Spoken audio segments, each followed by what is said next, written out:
J'ai un parcours professionnel très atypique. J'ai exercé plusieurs métiers très satisfaisants, sans pourtant jamais parvenir à y trouver réellement ma place. C'est probablement la raison pour laquelle ce podcast me tient particulièrement à cœur. Qui sont ceux qui trouvent leur place ? Que font-ils ? Quelles sont les tâches quotidiennes de mes invités ? Comment les rendre intéressantes quand elles sont complexes ou répétitives ? Et puis ça veut dire quoi travailler ? Quels sont les métiers d'aujourd'hui ? Comment fait-on pour faire ou créer son job dans un contexte qui évolue rapidement ? Si comme moi, vous voulez découvrir des personnes au job inspirant, épanouies du management, héros du networking, excités du tableur ou guillerets du PowerPoint, alors bienvenue dans The Good Place, le podcast qui parle de ceux qui ont trouvé leur voie. Avocats, médecins, instituteurs, pompiers, je crois que ce sont les noms qui nous viennent automatiquement à l'esprit quand on pense à une profession. Et pourtant, que sait-on du quotidien de ces métiers si courants et si évidents que, sans les pratiquer, nous observons depuis des années à travers des dizaines de séries américaines plus sensationnelles les unes que les autres ? Allez, on fait un jeu. Si je vous dis Matlock, Perry Mason, Ali McBeal, Harvey Specter, Josephine Carlson, Jack Michael et Saul Goodman. Si je vous dis que j'aime les robes noires et longues, que je manie les punchlines comme personne, que j'arpente les palais de justice de toutes les grandes villes du monde, que je défends les victimes, les escrocs et les meurtriers, vous me dites, bravo, vous me dites avocat et vous avez raison. À la barre cette semaine, Grégory Lévy, avocat pénaliste et avocat d'affaires. Il a accepté mon invitation pour nous raconter avec éloquence les détails de son quotidien très éloigné de ce que nous pourrions imaginer. Un travail de recherche et d'enquête où la bagarre se fait à coups de lois, d'articles et de jurisprudence. Un métier qu'il défend avec conviction et sagesse. Il évoque aussi la conscience de l'avocat dans certains dossiers, la relation avec ses clients, le besoin de gagner coûte que coûte, la plaidoirie, la robe, tout ça avec beaucoup de sincérité et une assise incroyable. C'est parti pour une interview sans litige. Bienvenue dans mon palais de justice. Bonjour Grégory. Bonjour Agnès. Tu vas bien ? Bien et toi ? Je vais très bien, merci de m'accueillir ici dans ton bureau. Mais tu es chez toi. Est-ce que tu veux bien te présenter et me dire ce que tu fais dans la vie ? Je suis Grégory Lévy, je suis avocat depuis 15 ans, un peu plus de 15 ans à Paris. Dans quel domaine ? Dans 2 domaines, le droit des affaires et le droit pénal. Et tu as quel âge ? J'ai aujourd'hui quelque chose comme un peu plus de 40 ans. Un peu plus de 40 ans, c'est très bien, ça me va très bien. Donc, tu as dit dans 2 domaines, donc le droit pénal et le droit des affaires. Est-ce qu'il y en a un qui prime sur l'autre ? Comment ça fonctionne ? Non, j'ai toujours voulu conserver les 2 activités parce que j'aime bien recevoir dans ma salle d'attente autant les PDG que les prostituées. Voilà, écoute, ça a le mérite d'être clair. Et je me suis rendu compte qu'ils s'entendaient très bien. D'accord. Ok, peut-être ils s'étaient déjà croisés avant, on ne sait pas, on ne veut pas savoir. Ça, l'histoire ne le dit pas. D'accord, ok. Donc oui, au-delà de la blague, qu'est-ce qui fait que Au-delà de la blague, j'ai une formation sur les 2 matières que j'ai approfondies à l'université. Et j'ai voulu garder ces 2 activités parce qu'elles sont très complémentaires, très enrichissantes. Et puis, il s'avère que j'ai développé une petite pratique. On dit de moi que je plaide en droit des affaires comme un pénaliste et au pénal avec la technicité du civiliste. Donc j'aime bien mélanger ces 2 techniques-là et me retrouver dans une audience criminelle à détricoter toute la procédure comme un civiliste pourrait le faire, ou dans une audience devant le tribunal de commerce avec la hargne d'un pénaliste comme un pénaliste pourrait le faire. Tu brouilles les pistes un peu ? Non, tu apportes dans une matière la technicité de l'autre. D'accord. Voilà.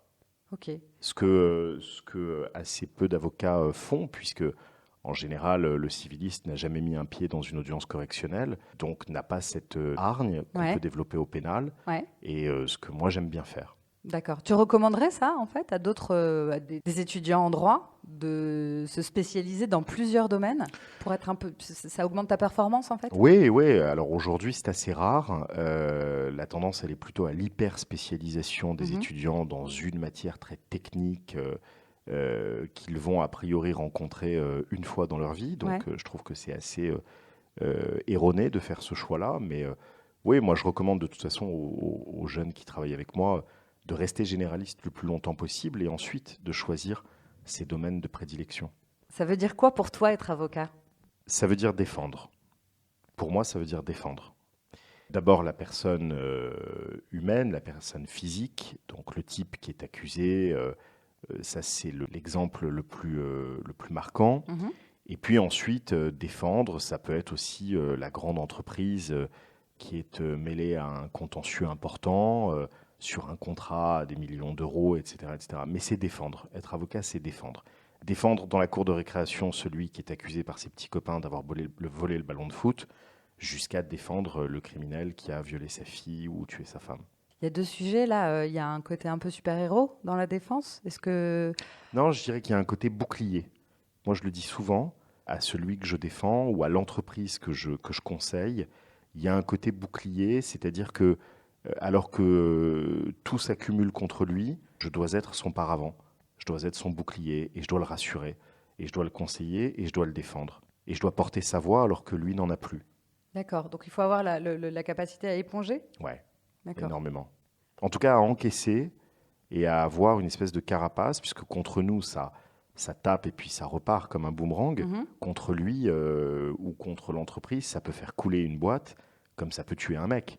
Donc l'idée, c'est qu'il ait un paravent. D'accord. T'as toujours, c'est un truc qui est inné chez toi de jouer auparavant. C'est une qualité humaine que tu as toujours eue. J'ai toujours eu envie d'écouter les autres et d'écouter leurs problèmes. Quand j'étais ado, j'étais un peu le confident de la cour de récréation. Ouais. Défendre, je ne sais pas, mais en tout cas, écouter leurs problèmes et essayer de les aider, de les résoudre. Un petit côté Saint-Bernard. Après, on m'a dit que ça pouvait porter un mot, un nom, le nom d'avocat.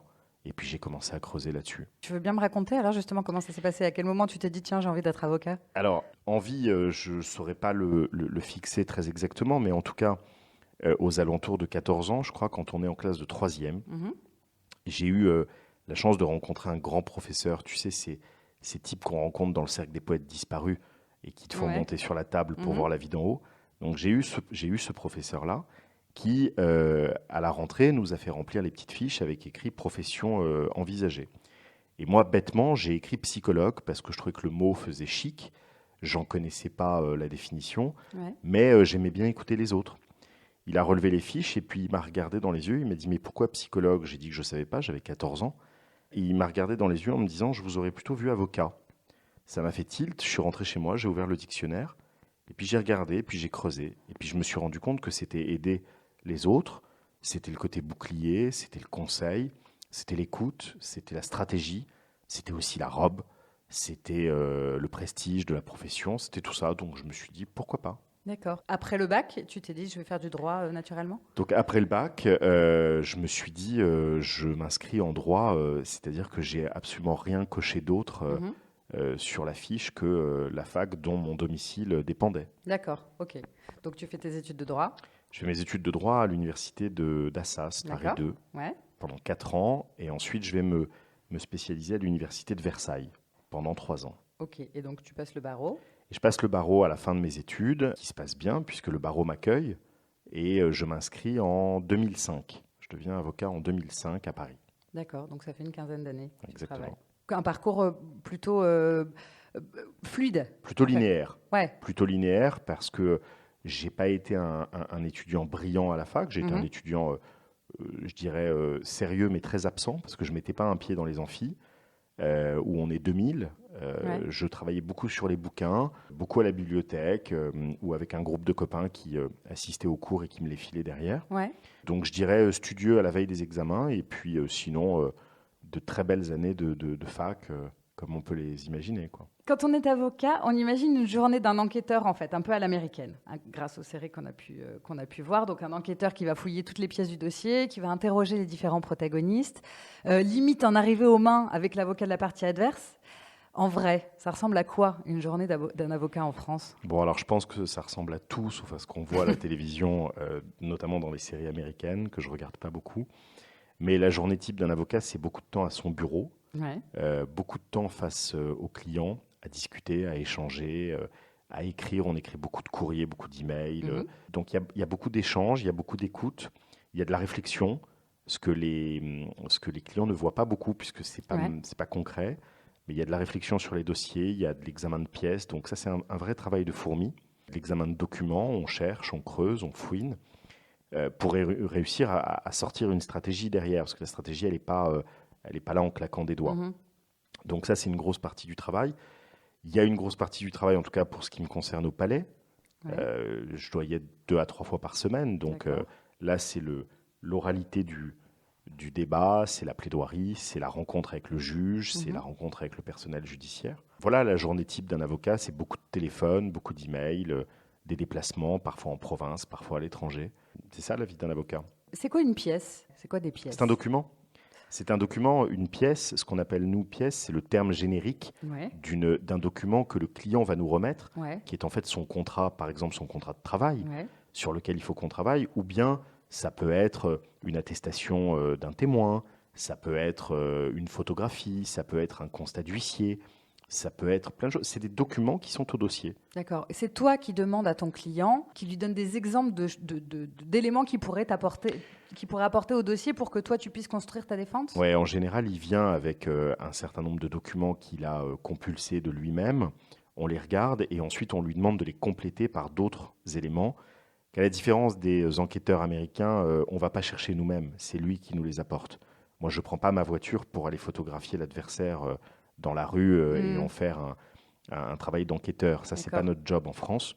On demande, par exemple, aux clients d'aller récupérer des attestations de proches, d'aller ou de faire un constat d'huissier, de nous apporter des documents supplémentaires, des contrats, des annexes, des avenants, des choses comme ça. D'accord. C'est toi qui suggères, parce qu'en fait, ton client, il ne doit pas savoir. Souvent. C'est-à-dire qu'avec ce qu'il nous a apporté, on complète. On suggère de compléter. D'accord. Tu as des grosses journées? 12 heures? Journée bien remplie. 12 heures, en général. Tu es avocat du matin au soir? Non, je suis avocat la nuit aussi. En fait, je suis avocat en vacances sur le transat, je suis avocat quand je dors, je suis avocat dans la salle de bain, je suis avocat tout le temps parce que je considère que ce n'est pas vraiment un métier, c'est plutôt un état. Et je suis avocat la nuit parce qu'à 3 heures du matin, un flic peut t'appeler pour une garde à vue. Et je suis avocat en vacances parce qu'en vacances, quand on dîne autour du barbecue, en général, on te demande quelle affaire t'as plaidé récemment de sympa. C'est quoi ta dernière affaire sympa alors? Là, je sors des assises Charlie Hebdo.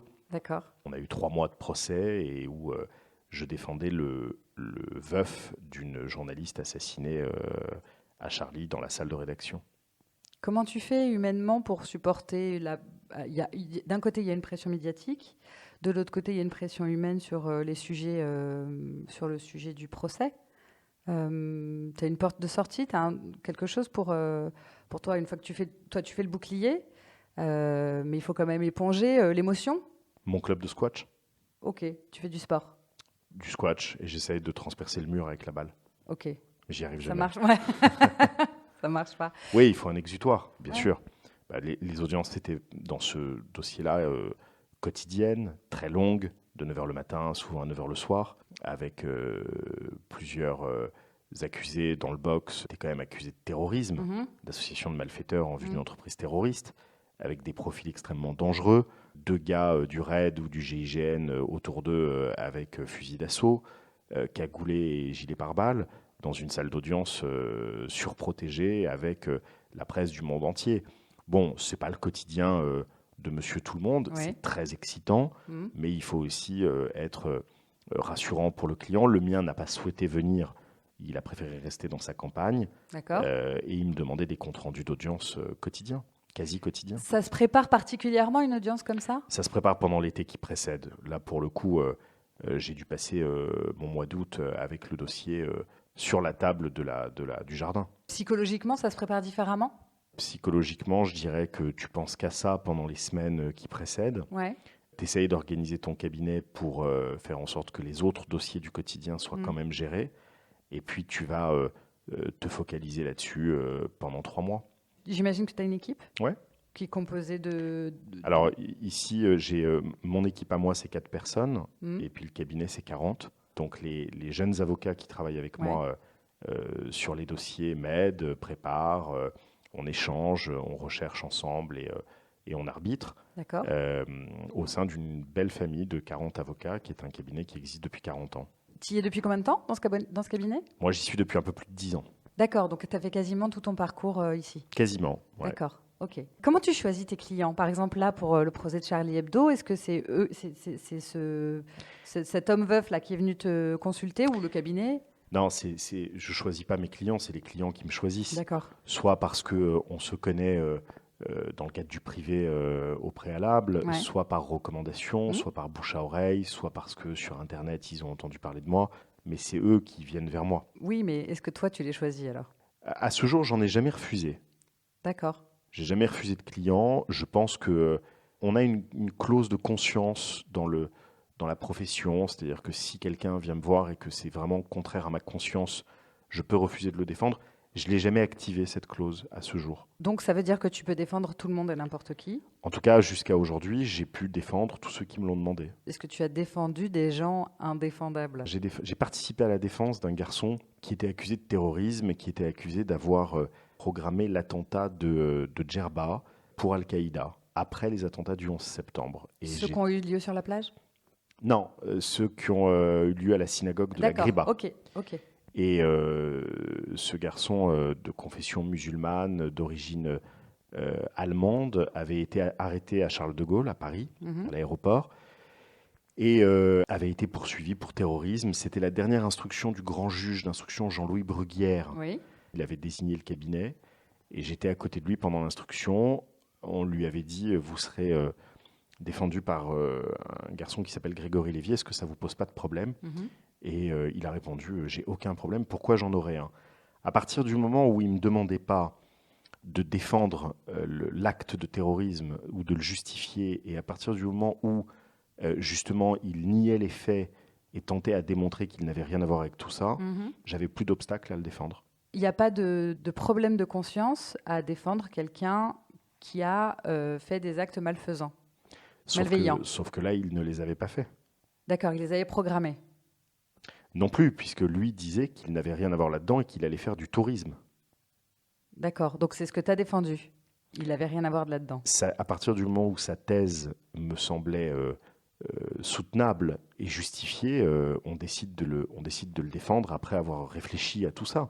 Si les éléments d'accusation ne sont pas probants ou ne sont pas suffisants, je dois être à côté de lui. Si en revanche, on a la photo de lui en train de poser la bombe et qu'il me dit c'est pas moi sur la photo, bah, je sors du dossier et je le défends plus.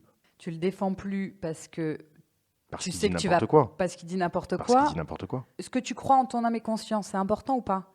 Si effectivement sa théorie de dire je n'ai pas, je faisais du tourisme à Djerba, je voulais pas du tout mettre de bombe dans une synagogue. Si tu crois que le mec ment, tu peux le défendre quand même? Je me pose pas la question de savoir s'il ment ou pas. Je me pose la question de savoir ce qu'il y a dans le dossier de l'accusation.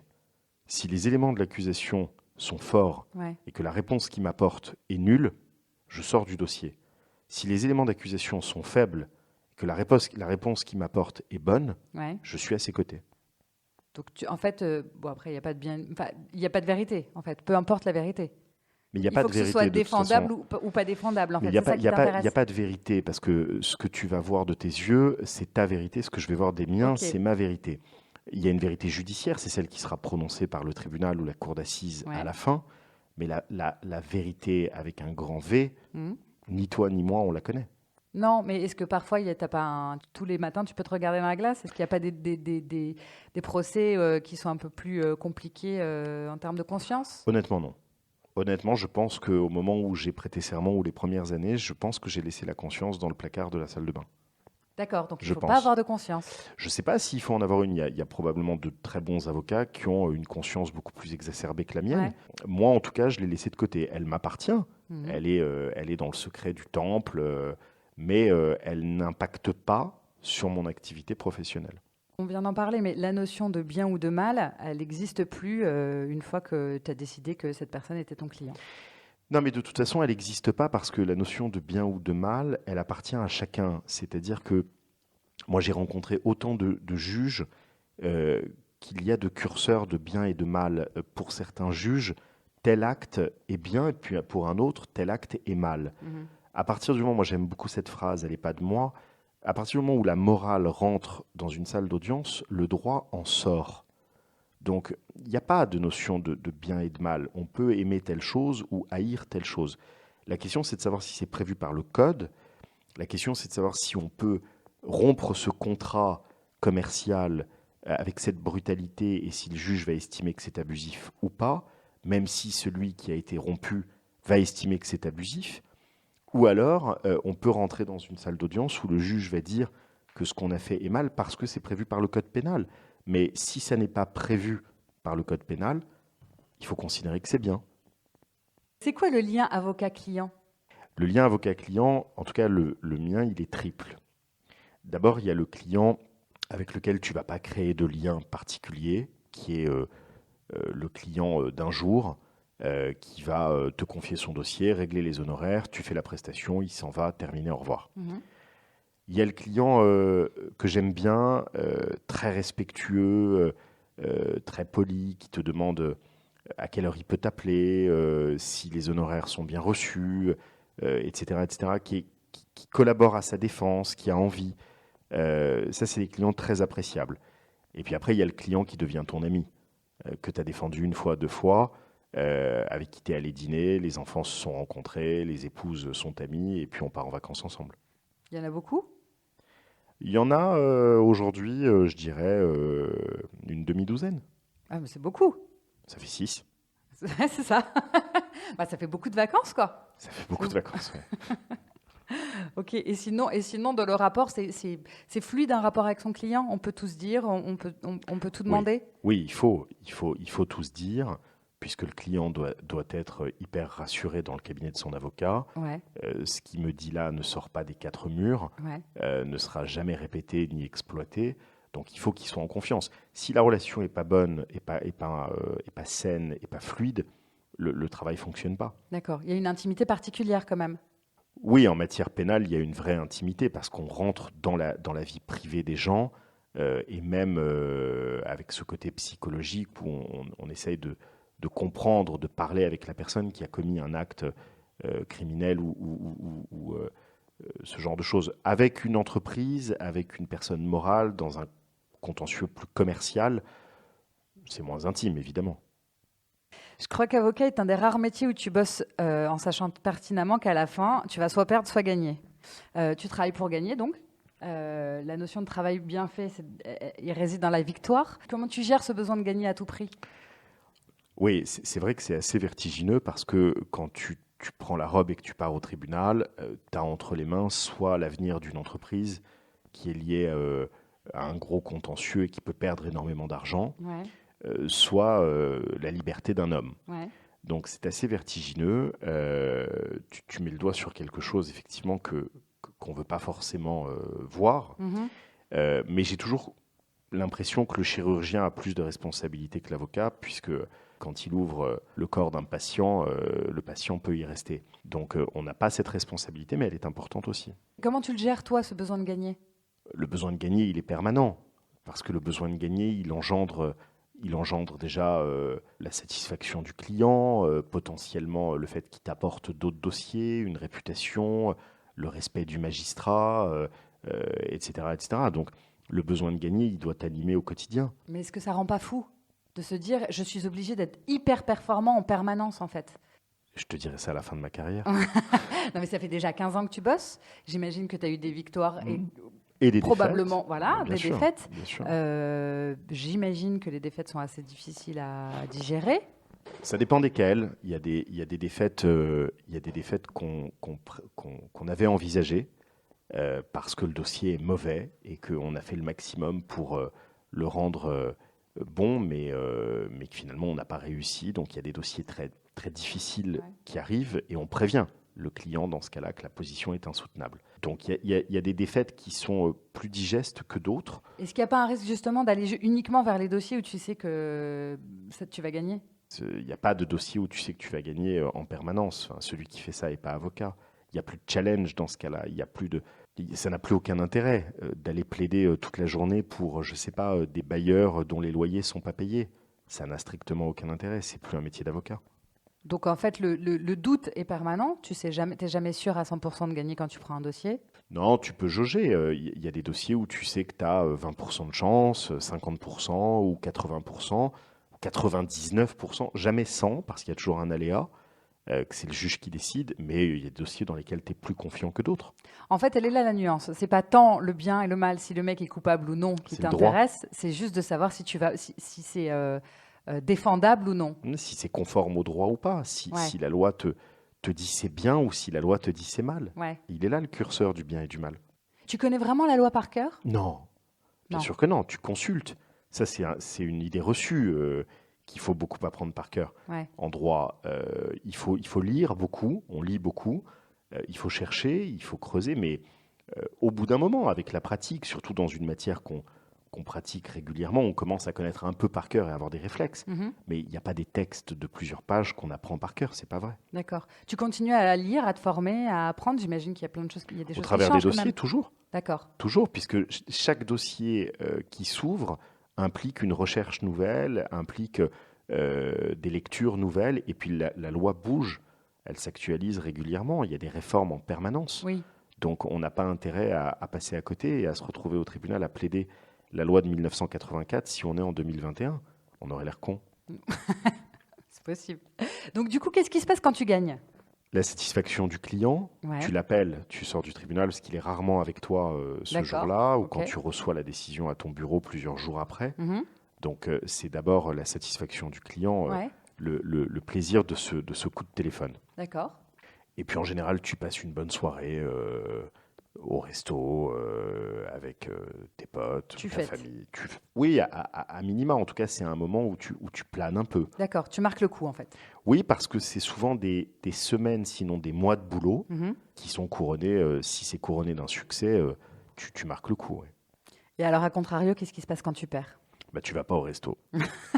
Donc quand tu perds et que tu as mis tes tripes dans le dossier, la déception te remplit. Mhm. Et en général, en tout cas pour ce qui me concerne, je m'enferme un peu. Je me terre un peu, j'ai plus faim, je rentre chez moi, j'allume la télé, j'essaie de pas trop y penser, ce qui est difficile. Et puis avant de remonter en selle, parce qu'il faut remonter en selle en général dès le lundi matin, Mhm. et soit passer à autre chose si c'est définitif, soit trouver une faille pour inverser la tendance dans le même dossier. D'accord. Est-ce qu'il t'est déjà arrivé de prendre un jour ou deux pour te remettre d'un procès où tu as perdu? Ouais, un jour, deux, non, mais un jour c'est possible. Le lendemain d'une audience très difficile qui s'est terminée tard, en pleine semaine, et où la décision n'a pas été celle que tu voulais, le lendemain matin, l'envie de pas venir au bureau et de prendre l'avion. D'accord.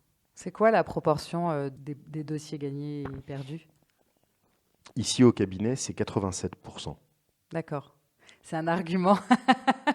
C'est un argument marketing Un que je viens argument d'inventer. market. Ok. Non, oui, on essaye d'avoir une grosse majorité de victoires, mais il y a aussi des défaites que les clients savent très bien gérer. Hein. C'est-à-dire, par exemple, dans un dossier commercial où on va être condamné à payer pour son client une somme d'argent Mhm. dont il va être très content parce qu'il s'attendait à payer 10 fois plus. Donc sur le papier, c'est une défaite parce qu'on est condamné, mais dans la réalité, c'est une victoire. Oui, je comprends. Tu portes une robe, donc un costume. On t'appelle maître. Est-ce que tu as l'impression d'être un super-héros ou est-ce que tu es complètement schizophrène? Non, j'ai vraiment pas l'impression d'être un super-héros, j'ai l'impression d'être un bouclier et Ouais. de surcroît avec cette robe. D'accord. Parce que cette robe, c'est l'armure Ouais. que tu enfiles au palais avant de rentrer dans la salle d'audience et qui va permettre d'imposer au magistrat une forme de respect. Automatiquement, il t'appelle maître, il peut te maltraiter pendant l'audience, cette robe est censée te protéger. Après, même si c'est un peu, peut-être un peu ancien, un peu périmé, elle a le mérite de mettre tous les avocats sur la même ligne et d'éviter qu'on ait un avocat très élégant en costard-cravate d'un côté et puis un autre en jean basket de l'autre, ce qui pourrait engendrer une petite préférence de la part du juge. Donc D'accord. cette robe, elle a ce sens-là. D'accord. C'est un uniforme. C'est un uniforme, Ouais. absolument. Ok. Et ça te plaît de mettre une robe? De Ça porter cette robe-là? Enfin, Ça me déplaît pas. Si elle devait disparaître par une réforme, je la mettrais plus et j'irais en costume au tribunal par souci de respect pour l'institution. Je suis assez fier de la porter. Ouais. On a fait 10 ans d'études pour ça, donc je suis assez fier de la porter. Elle tient chaud. Ah bon? Elle tient chaud, parfois. Il n'y a pas la À clim partir dans du les mois de mai, elle tribunaux? tient chaud. Bah, les tribunaux qui datent en général du 18e, ils ont oublié la clim. Ouais. La plaidoirie, est-ce que ça s'apprend? Alors déjà, est-ce qu'on apprend à plaider? Est-ce que vous apprenez ça à l'école quand tu passes le barreau? Et deux, tes plaidoiries, est-ce que tu les apprends par cœur? Ou est-ce qu'il y a une part d'impro? Alors, il n'y a pas de leçon de plaidoirie à proprement parler avec des méthodes. Il y a des exercices où on s'entraîne, mais je dirais que si on apprend à plaider, on apprend sur le tas. On apprend en écoutant les autres, en écoutant les anciens. On apprend peut-être en lisant quelques recueils d'éloquence. Et puis on apprend en s'exerçant. Et on apprend en allant se casser les dents les premières années au tribunal. Voilà comment on apprend. C'est un apprentissage sur le long terme. Mmh. Moi, j'ai écouté les anciens, j'ai écouté mes maîtres, je leur ai piqué quelques phrases, évidemment. Et puis ensuite, j'ai fabriqué les miennes. Et avec les années, j'ai, je pense, appris à convaincre un juge d'une certaine manière. Apprendre par cœur une plaidoirie, je ne l'ai jamais fait. Je crois qu'il y en a certains qui le font. Mais moi, ma méthode, c'est d'écrire sur des feuilles de bloc mes mots-clés, mes enchaînements, qui vont me permettre, en les regardant vite fait, en plaidant, de me créer une idée et de me permettre de la développer pendant plusieurs minutes. Donc le mot-clé me permet de plaider. Tu n'as pas besoin de t'entraîner pour retenir, tu n'as pas peur d'oublier. Alors tu as tes mots-clés sur la feuille, mais tu n'es pas toujours derrière ton papier, j'imagine. Quand tu parles, tu te laisses un peu emporter. Est-ce qu'il n'y a pas des moments où tu te dis « Merde, j'ai oublié un élément » ? Normalement, j'ai mon mot-clé qui me sauve sous les yeux, en tout cas qui est mon repère. Ouais. Mais il faut aussi se dire que la plaidoirie, c'est le résultat de plusieurs mois de boulot sur le dossier et que dans ces conditions-là, on connaît le dossier. On l'a bossé, on a rédigé dedans, on a consulté les pièces. Donc tout ça, ça s'est imprimé dans ton esprit pendant plusieurs mois, voire parfois plusieurs années. Tu as vu le client à des dizaines de reprises. Le jour où il faut aller le déclamer à l'audience, naturellement, tu le connais un peu par cœur. Plein de fois, je vois des confrères où moi, on plaide ce qu'on appelle un dossier fermé. C'est-à-dire qu'on n'a même pas besoin de l'ouvrir, qu'on plaide la vie du client ou la vie du contrat. Oui, on l'a tellement bossé que depuis des mois qu'on sait exactement à quelle page l'article se trouve, où la clause défaillante se trouve. Est-ce que tu te sens à ta place dans ce métier? Tu disais tout à l'heure que tu étais avocat tout le temps, en vacances, le soir, la nuit. Est-ce que tu te sens à ta place? J'espère. Mais c'est une question qu'il faut davantage poser à mes interlocuteurs, à mes clients ou aux juges. Moi, j'aime ce que je fais, fondamentalement. J'aurais du mal à faire autre chose.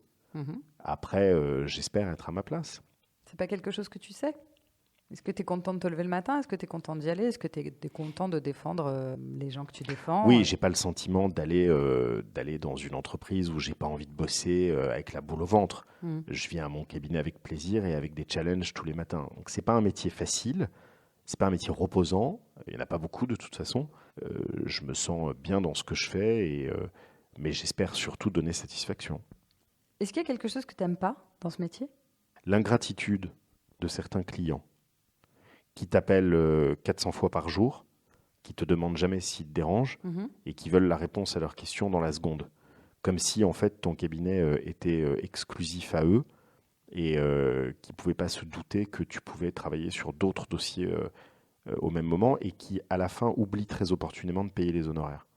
Ça m'exaspère. Ça arrive souvent? Alors que tu t'es impliqué et que tu as gagné. Heureusement, ça n'arrive quasiment jamais. D'accord. Mais il y en a encore certains qui s'amusent à faire ça. En même temps, je pense que c'est pas très malin de pas payer son avocat. J'imagine que. Moi, je leur dis dans ce cas-là qu'il vaut mieux m'avoir comme avocat que comme adversaire. D'accord. Entendu, maître. On va passer à la dernière question. Plaidoirie ou arbitrage? Plaidoirie dans l'arbitrage. Alors, ça veut dire quoi? Ça veut dire que dans le cadre d'un arbitrage, on plaide. Ah bon? Bien sûr. Ah, je pensais que dans l'arbitrage, il n'y avait pas de plaidoirie. Ah si, il y a de très belles plaidoiries dans l'arbitrage, dans des belles salles réservées à cet effet, souvent avec des micros, devant des juges qui sont arbitres désignés pour le dossier et qui sont à ton entière écoute. Donc plaidoiries dans l'arbitrage sont en général des très belles plaidoiries. Pourquoi? C'est quoi la différence du coup avec une plaidoirie dans un tribunal? La plaidoirie en elle-même, c'est le même exercice, sauf que là, on a constitué un tribunal arbitral, donc on a désigné des juges qui sont réservés pour ce dossier, très spécialisés, qui sont payés d'ailleurs au titre de leurs honoraires pour juger ce dossier dans le cadre d'un arbitrage. Donc c'est une justice sur mesure qui est d'une excellente qualité. La plaidoirie est d'autant plus importante. mais on plaide dans le cadre d'un arbitrage. D'accord. Tu veux dire que l'enjeu est presque plus important en arbitrage qu'au tribunal? Non, je dirais simplement qu'on plaide face à des juges qu'on a désignés. D'accord. Alors que dans une procédure classique, qu'on dit une procédure étatique, on plaide devant un juge qui va en entendre 50 dans la matinée des affaires. D'accord. Alors que dans le cadre d'un arbitrage, ils sont là que pour ton affaire. Ils D'accord. sont réservés exclusivement pour ça. Ok, je comprends. Robert Badinter ou Éric Dupond-Moretti? Éric Dupond-Moretti. C'est vrai? Oui. Ok. Pourquoi? Parce que déjà, on se connaît et que je l'apprécie beaucoup. Ouais. Parce que je pense parce que c'est un avocat qui a créé un ADN d'avocat aux assises, et que ça, il faut lui rendre hommage là-dessus, que je lui trouve un talent aux assises exceptionnel, et que j'aime le courage de l'homme, et j'aime bien son combat politique, par ailleurs. Robert Badinter, évidemment, un hommage très appuyé pour le combat contre la peine de mort. Je suis plus réservé sur son intervention en faveur de François Mitterrand. D'accord. Avocat crevette ou guacamole? Avocat vinaigrette, Ok. comme mon père m'appelle quand il est fâché contre moi. Donc on peut t'appeler maître dans un tribunal, mais ton père, il a tous les droits? Alors je tiens à ce que le juge m'appelle maître. Ouais. Si le juge m'appelle monsieur, ça va poser un problème, ça va créer un incident d'audience. En revanche, le client, il peut m'appeler par mon prénom, ça ne me pose aucun problème. Il faut que l'adversaire, en revanche, m'appelle maître. Enfin, cette appellation, elle impose un peu la distance et le respect. Donc, tu l'attends pas ni de tes proches, ni de tes clients, pas nécessairement, mais en tout cas du juge et de l'adversaire. D'accord, ça va avec l'uniforme en fait. Ça va avec l'uniforme, comme le commandant de bord a ses galons sur le blazer et que tu l'appelles capitaine. Alors, tu m'as dit tout à l'heure que tu n'étais pas très série, mais je te pose quand même la question. Perry Mason ou Harvey Specter, qui est le héros de la série Suits? Mais je connais ni l'un ni l'autre. Non, pas Perry Mason? Tu connais non. pas Perry Mason? Non? Mais non. Mais s'il veut me rencontrer, il n'y a pas de problème. Bah, je crois qu'il est mort. C'est Raymond Burr qui jouait le rôle de Perry Mason. Mais bon, je crois que c'est foutu. Ok, donc on passe à la question d'après. Simone Veil ou Simone Veil? Simone Veil. Ah bah bravo. Voilà. Non, je voyais personne d'autre à opposer à Simone Veil. Parce qu'il n'y a personne à opposer à Simone Veil. Une immense dame dont je connais bien les deux enfants qui sont avocats. Oui. De grands avocats d'ailleurs, et une dame remarquable qui a connu les pires heures de l'histoire sur un terrain épouvantablement difficile que je suis allé visiter il y a quelques années, et qui en est revenu et qui a construit une carrière exceptionnelle et qui a combattu sur des sujets d'une âpreté intense, et qui est partie récemment avec les honneurs qu'on lui devait. Donc bien sûr, une immense dame. Est-ce que tu as, Grégory, dans ton entourage, une personne au moins aussi habitée que toi par son job et que je pourrais inviter pour un prochain épisode? Mon ami d'enfance, Olivier Royère, Ouais. qui a créé de zéro une très belle marque de parfum Ouais. pour hommes et pour femmes, qui aujourd'hui rencontre un très joli succès sur le faubourg Saint-Honoré, D'accord. et qui concurrence les plus grandes marques de parfums, donc ex nihilo, à aller sentir en urgence. Avec plaisir. Écoute, avec plaisir. Merci beaucoup, Grégory, pour ton temps. Merci à toi, Agnès. Merci de m'avoir raconté comment tu travailles. Et écoute, je te souhaite plein de quoi? Des grands procès? Qu'est-ce que je te souhaite? Des grands procès, des grandes victoires, beaucoup de clients satisfaits. Des clients satisfaits. Ça marche. Au revoir. À bientôt. Vous êtes arrivés au bout de cet épisode. Merci infiniment pour votre écoute. J'espère que cet entretien vous aura aidé à mieux comprendre ce métier. Ce podcast est un projet très personnel que j'espère voir grandir un peu plus chaque semaine. Alors si le cœur vous en dit, abonnez-vous et n'hésitez pas à donner votre avis et à me donner une note sur Apple Podcast. 5 étoiles, ce serait pas mal. C'est peut-être un détail pour vous, mais pour moi, ça veut dire beaucoup. Enfin, si vous voulez vous-même venir me raconter votre métier et me dire pourquoi vous vous y sentez à votre place, contactez-moi sur Instagram, The Good Place, le podcast. Pas de tiret, pas de point. The Good Place, le podcast. Je serai ravie d'en discuter avec vous. À la semaine prochaine pour une nouvelle rencontre. Et n'oubliez pas, votre place, c'est celle que vous décidez de prendre. Bye bye!